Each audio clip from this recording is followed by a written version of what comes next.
பாவப்பட்டது ஐயா. ஐயா இல்லைங்க, கிட்டத்தட்ட ஒரு 300 பேர்கிட்ட பார்த்துட்டு இருக்காங்க. அப்படி அவ்வளவு பேர் கேள்வி கேட்கணும்னு ஆசைப்படுறேன். எல்லாருக்கும் ஒரு பேசணும்னு ஒரு ஆசை. சரிங்க. தனிப்பட்ட முறையில் அப்புறமா அவங்க டீட்டெயிலா பேசிக்கங்க. எங்கயா இது சரிங்க, அடுத்த ஒரு கேள்வி. இளையராஜான்னு ஒருத்தர் போட்டிருக்காரு. ஐயா என் பேர் இளையராஜா, நான் வெளிநாடு போறதுக்கு முயற்சி செஞ்சுட்டு இருக்காராம். அவரு சிங்கப்பூருக்காக ட்ரை பண்ணிட்டு இருக்காராம். அது போக வாய்ப்பு இருக்கா அப்படின்னு கேட்டு. ஊடுகை உகத்தருமை உற்றமை பேசி கடுமை நாடிகள் சித்தும் பிறக்க நாடடித்தேன் புத்தேன் அடைக்காடுகள் வாசியும் வித்து கடங்கள் ஆரியும் வித்தேன் அடுக்கல் விண்டேன். இளையராஜா, சிங்கப்பூர் பயணம் வெற்றியாகட்டும்.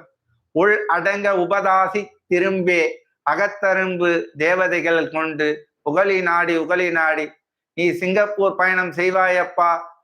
16 என்று 63 விளக்குகளை ஏற்றி அன்னம் பாலித்த உணவு கொடுத்து, காகத்துக்கு அன்னம் பாலித்த உணவு கொடுத்து, மென்னீர் கலந்து சுவைநீர் நீ தேனமுதி குலதெய்வத்தை நாடு.